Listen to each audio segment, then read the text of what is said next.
She's beautiful. You can see how beautiful that Honduran T positive and the blood and the hypo gene work really, really well together.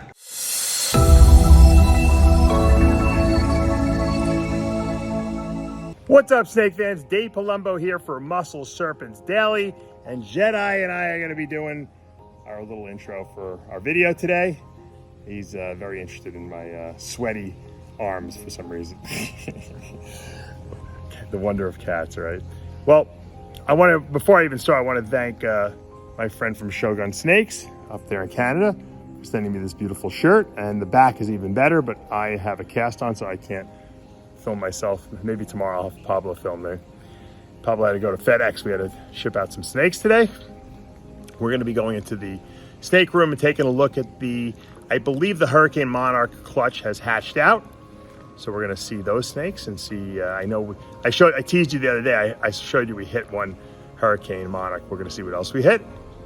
I also have a really, really cool pied clutch, actually possible HYPO pied clutch, that's also in the process of hatching. I don't know how many babies have actually come out. We might just take a little sneak peek at that. And we're going to look at, we had some great stuff. We're going to look at some bad stuff too. That we had a snow clutch that went bad. So we're going to take a look at that because I think it's important that people see that not everything goes as planned.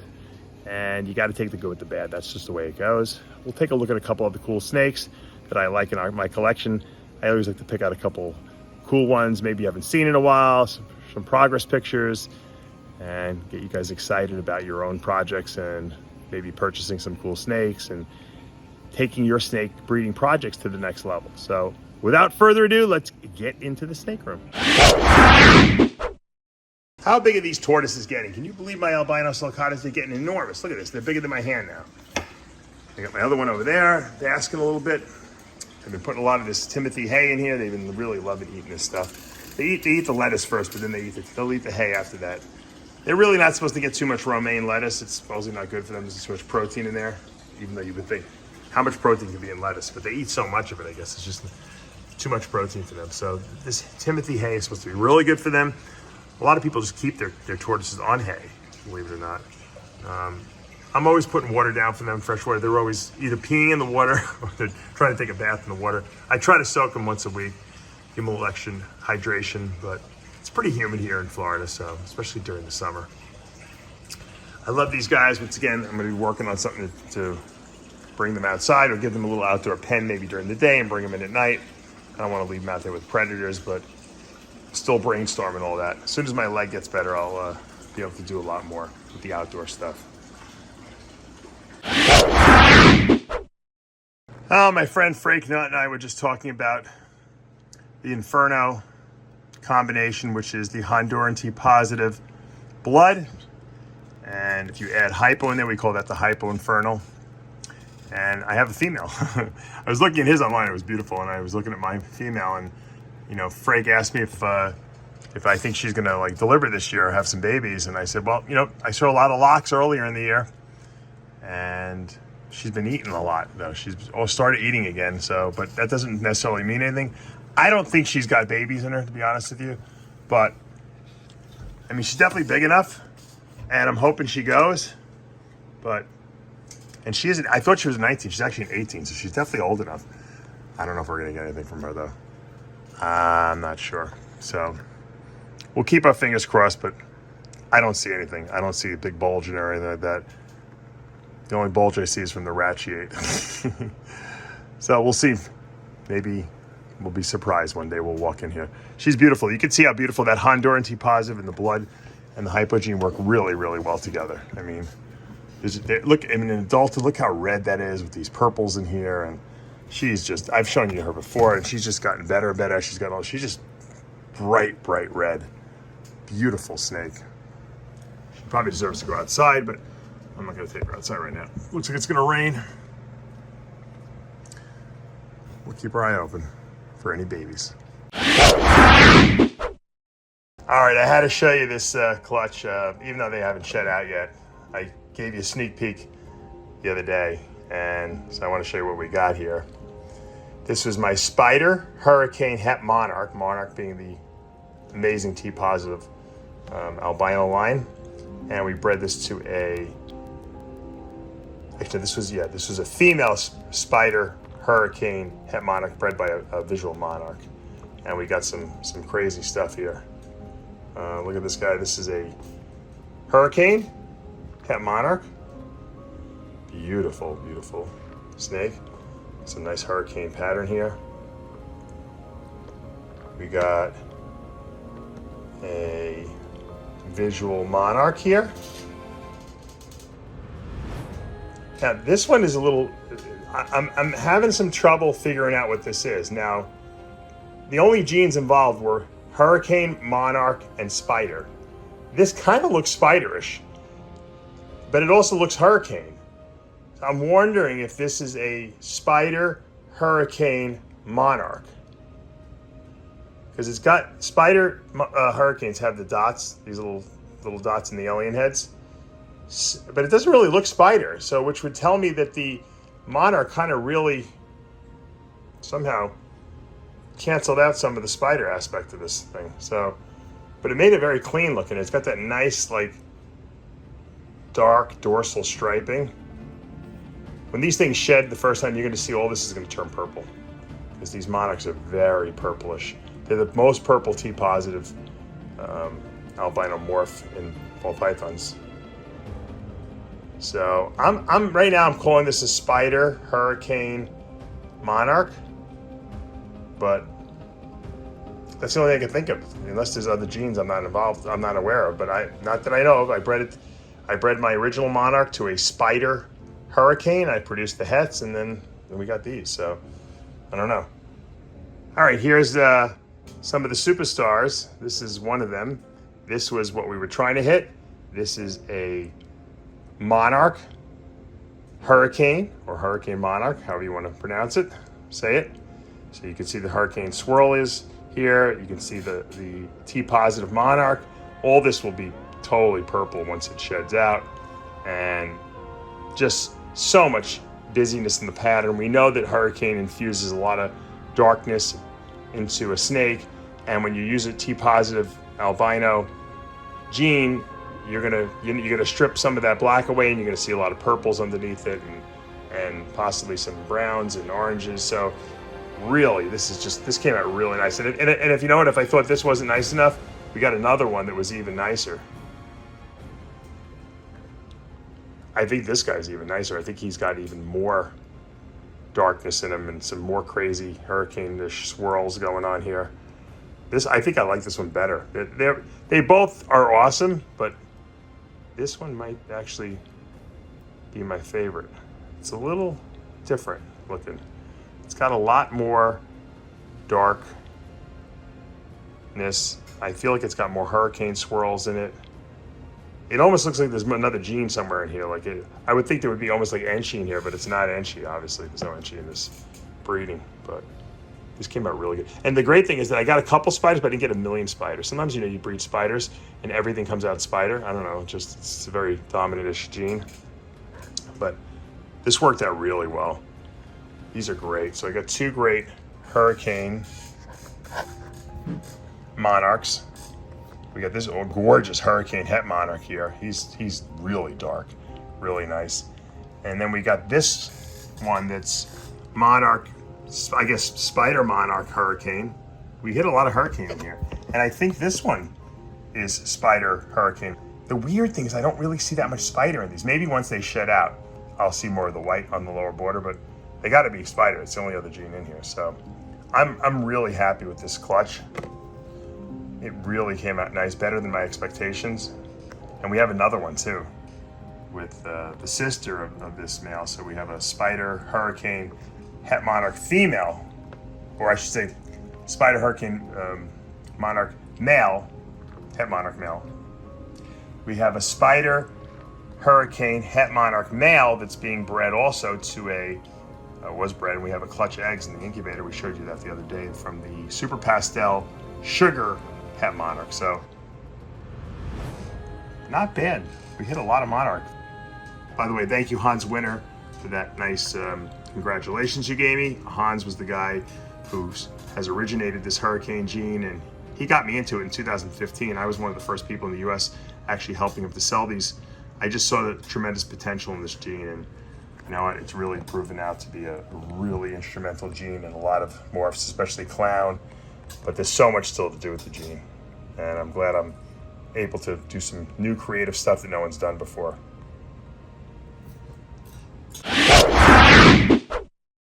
All right, I wanted to show you this clutch, even though there's still a lot in the egg still, because I was so excited about it. This was an Orange Dream Yellow Belly Banana Pied, possible het hypo. It was bred by a Leopard Orange Dream HYPO Pied, possible het hypo. So we have a chance of producing HYPO Pieds, which I think we have one right here I'm looking at that's just trying to come out of the egg. Hopefully he's not king 6. Oh no, he's good, okay. Yeah, that looks like a HYPO Pied right there, but you know, there's banana in there and there's Orange Dream, so I got to really take a look at it, see if it is HYPO. Here's a really nice one right here. This is pied, a very low white pied. And we're going to see a lot of low white pieds when we hit, because if the Enchi's involved, Enchi keeps the white content of the pied really low. So this is a really nice snake right here. This is probably Orange Dream, I'd say. Enchi. It looks like it's hypo. Maybe it's HYPO Pied with a very low, or it could be, you know, it could be het pied, because that could just be a ringer. I don't know. We're gonna have to take a look at this and examine this one more. But this one looks very hypo to me. And let's face it, both parents are het hypo, so we can definitely get a hypos here. You know, we're not gonna get a lot of them, but that could be hypo. And then this little superstar here. Look at this one. Oh my God. Look at that pinched head. See the pinched head where it's pinched off and it's all like a little island of its own? That's super Enchi. That's banana. That's Orange Dream. Maybe super Orange Dream.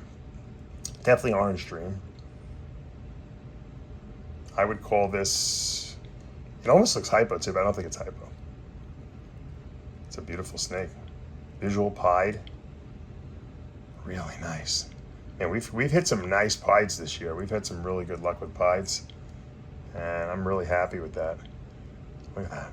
That's a nice looking snake. And this one's really got some nice color on it. Look at that thing. Can't wait till that one comes out. And what do we got here? Let's see this. We can take a peek into this egg here a little bit. Oh, that's some sort of a pied in there. It looks like I see pied. What about this one? It looks like it could be pied too. I think everything actually has to be pied. I think that both parents are pieds. Yeah. And these just slit. We'll just wait till they come out. This is going to be a nice clutch. I'll show you the whole thing when it comes out, but this one looks really nice. That's coming out. That's a really nice one too. So many pies. I don't even know what to. I don't even know. I want to keep everything, and obviously I can't. But so keep an eye on when I start talking about getting rid of some of this stuff. Really nice. Look, you know what? I'm hatching some nice stuff out. I'm really pretty happy with what's come out. We did lose a couple eggs in the incubator. Some of them, a lot of it went bad. I am actually going to show you a snow clutch that, what a disaster that was. We'll show you that next. All right, guys. I don't want to just show you all the successes I have, because then that might mean that I don't have any terrible things that happen. So I always show the terrible things too.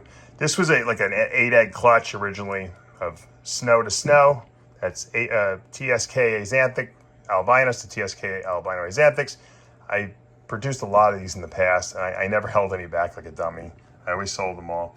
And last year these things went full term, and then they just all never came out of the eggs.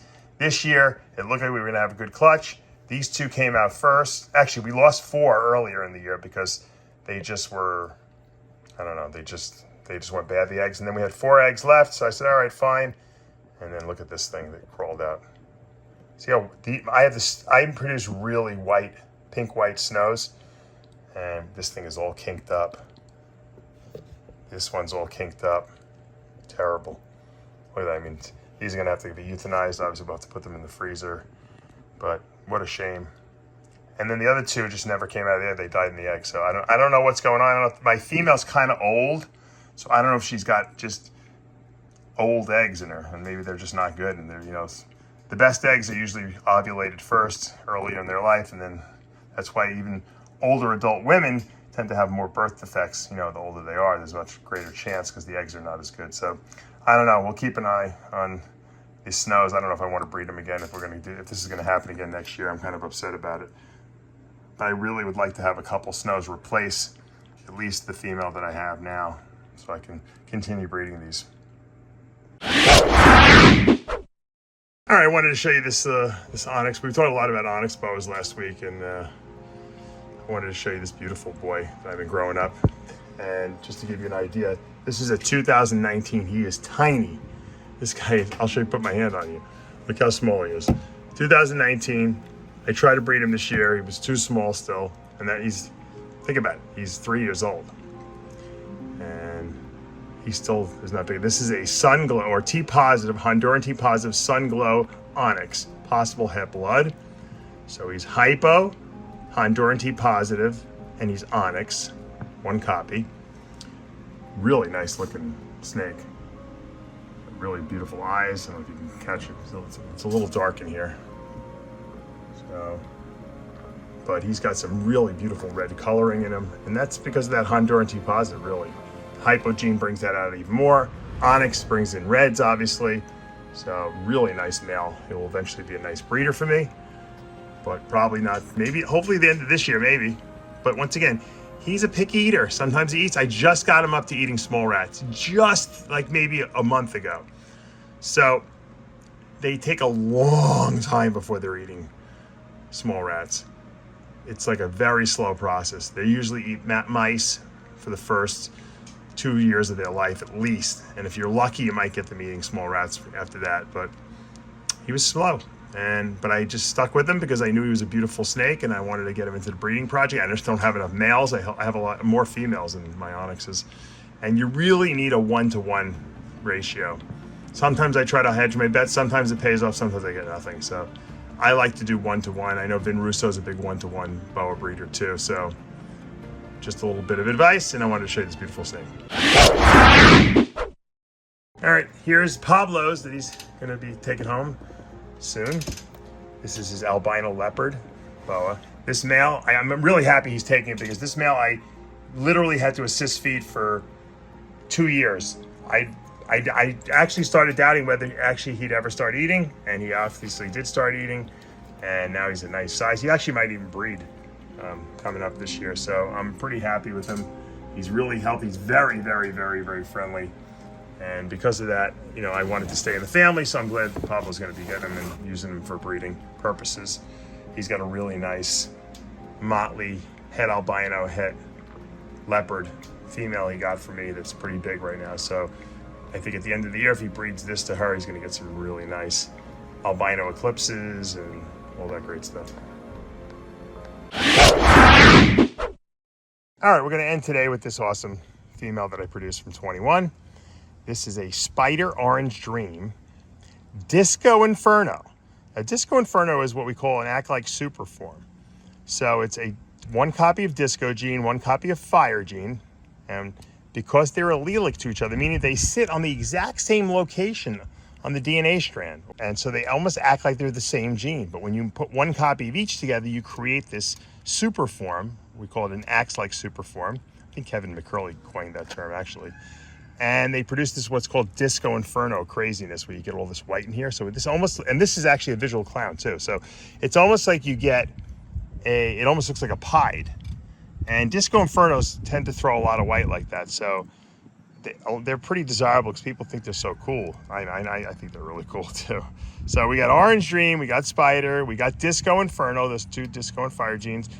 And then we have Clown. And so I've been trying to hit the Disco Inferno Clown for quite a while. I hit it last year in 21, and I held her back, and I've been growing her up, and she's really, really nice. What a beautiful, beautiful snake with some amazing looking colors in her. Look at those eyes, black eyes. And you can just see she's got all those whites in her with the yellows. You know, and she's grown quite a bit, and she's still keeping that really nice contrast and diversity, and I'm looking forward to breeding her. As a matter of fact, I would like to try to produce a Super Disco Clown. I don't even know what, I guess it would just be called a Super Disco Clown. I think that might be really interesting too. See what that looks like, and maybe you can get a few more genes into this thing. You never know.